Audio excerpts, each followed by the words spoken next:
화정 아이파크 붕괴 참사로 7명의 사상자가 발생한 지 꼭 3년이 되는 날입니다. 공사 기간을 단축하려고 무리하게 작업을 진행하다 빚어진 인재였습니다. 하지만 아직까지 책임자 처벌은 없고 건설업체는 약속을 지키지 않고 있습니다. 깊은 상처를 나는 유가족들은 여전히 고통을 호소하고 있습니다. 임경섭 기자의 보도입니다. 지난 2022년 1월 발생한 광주 화정 아이파크 붕괴 참사. 7명의 사상자가 났지만 3년이 지나도록 책임지는 이는 없었습니다. 오는 20일 1심 선고를 앞두고 시공사인 현대산업개발은 하청업체와 책임 공방만 이어오고 있습니다. 서울시의 영업정지 처분도 1심 선고 이후로 미뤄졌습니다. 현실적으로 의미 없어 보여서 저는 기대를 안 했고, 현사는 현장 소장 그 사람 처벌을 받고, 정부 자체가 이 처벌에 대해 미온적이잖아요. 책임자 처벌이 미진한 사이 건설 현장 사망 사고는 계속됐습니다. 광주 전남 건설 현장 사고 사망자 수는 2022년 28명, 2023년 17명, 지난해 18명으로 꾸준합니다. 사고 직후 사과와 함께 피해를 최소화하겠다는 약속이 있었습니다. 입주 예정자의 요구이신 화정동의 8개 동 모두를 철거하고 새로 아이파크를 짓겠습니다. 하지만 회장의 말은 하루아침에 번복됐습니다. 최근 재시공에 착수해 현장 작업이 한창입니다. 당초 전면 철거 후 재시공을 약속했지만 슬그머니 주거층 철거로 말을 바꿨고 입주민들이 반발하자 보상을 제공해 무마했습니다. 앞선 학동 참사까지 수많은 희생자를 내고 유가족들을 고통으로 몰아넣었지만 후속 조치는 뒷전이라는 지적도 나옵니다.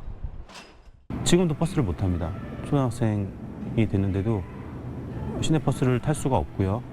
고인의 이제 배우자분들이나 이런 분들은 여러 선망 증상이나 너희 민영사상으로 다 끝났으니 너희들이 알아서 하는 부분이고. 희생자와 유가족들의 고통을 외면한 채 이익만 쫓는 건설업체의 행태에 안전사회 건설은 여전히 갈 길이 먼 상황입니다. KBC 임경섭입니다. 화정 아이파크 붕괴 사고 이후 국토교통부는 재발 방지를 위해 부실 시공 근절 방안을 내놨습니다.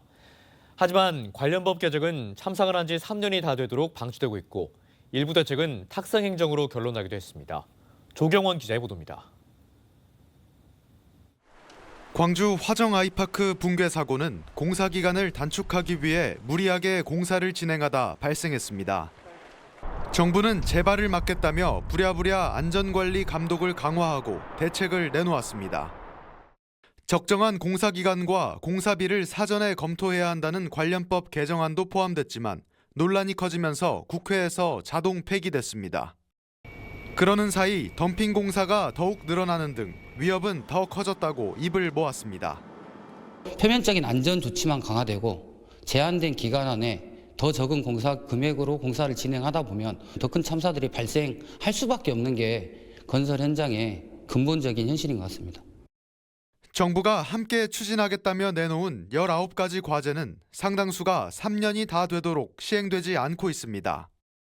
특히 관청과 업체의 유착을 막기 위해 국토안전관리원이 공사 현장을 점검하고 사고 조사를 하도록 하는 법안은 국회 문턱을 넘지 못하고 있습니다.